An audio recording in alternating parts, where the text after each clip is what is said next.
नमस्ते। आज चाहिँ हामी सङ्कटा मन्दिर जाने भनेर चाहिँ हामी घरबाट निस्क्यौँ र हामी न्यु रोड हुँदै चाहिँ सङ्कटा मन्दिरतर्फ उता खिच्चपोखरीमा पुग्यौँ।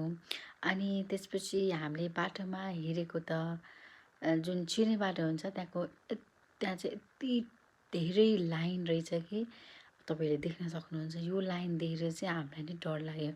अब यो लाइनबाट त यति धेरै टाइम त हामीसँग थिएन, किन हामीलाई अरू पनि काम गर्नुपर्ने थियो। सो हामीले चाहिँ त्यो लाइन नबसिकन यताबाट छिर्ने सोच्यौँ।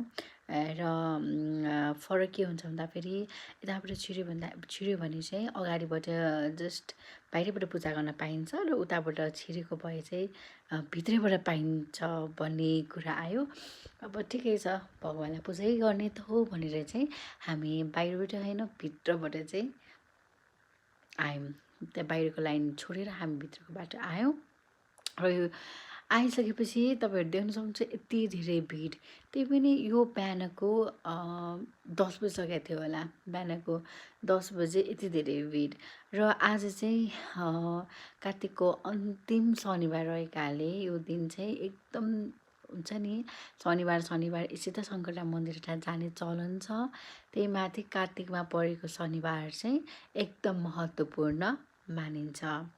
र यो यति धेरै भिडलाई थिचोल्दै हामी चाहिँ सङ्कटा मन्दिरको अगाडि पुग्यौँ। र पुगिसकेपछि चाहिँ तपाईँले देख्न सक्नुहुन्छ यति धेरै भिड कहाँबाट कसरी चिन्ने, कसरी पूजा गर्ने, इट वाज सो कन्फ्युज। र हामी चाहिँ मैले जुन आफै घरबाट चाहिँ धुपबत्तीहरू लिएर आएको थिएँ, चढाउने सामानहरू लिएर आएको थिएँ र मैले चाहिँ चढाएँ। र जहिले पनि हुन्छ नि, हामीले बिजोड होइन, जोडमा चाहिँ हामीले धुपबत्ती बाल्नुपर्छ भन्ने हाम्रो मान्यता छ। सो मैले चाहिँ बत्ती बालेँ। त्यसपछि त्यहीबाट चाहिँ भगवान्लाई मैले दर्शन गरेँ। दर्शन गरिसकेपछि मैले बुढाको पनि ल हजुर पनि दर्शन गर्नु भनेर चाहिँ मैले चाहिँ उहाँलाई पनि दर्शन गरेको एउटा फोटो खिचेको थिएँ। र त्यसपछि हामीले बत्ती पनि बाहिरै सबैजनाले त्यहीँ बालेर राख्नुभएको थियो। मैले पनि बत्ती त्यहाँ राखेँ। अनि त्यसपछि बत्ती राखिसकेपछि हामीले जुन बाहिरबाट पूजा गरेको सामग्री चाहिँ हामीले भित्र लगेर दियौँ र चढायौँ र हामी फर्क्यौँ। मान्यता छ कि यति धेरै जुन हाम्रो सङ्कट, हाम्रो ग्रह दशा चलिरहेछ भने चाहिँ हाम्रो सबै काटिन्छ भन्ने मान्यता छ। र मैले चाहिँ चामलहरू पैसाहरू पनि दान गरेँ बाहिर जोगीहरूलाई।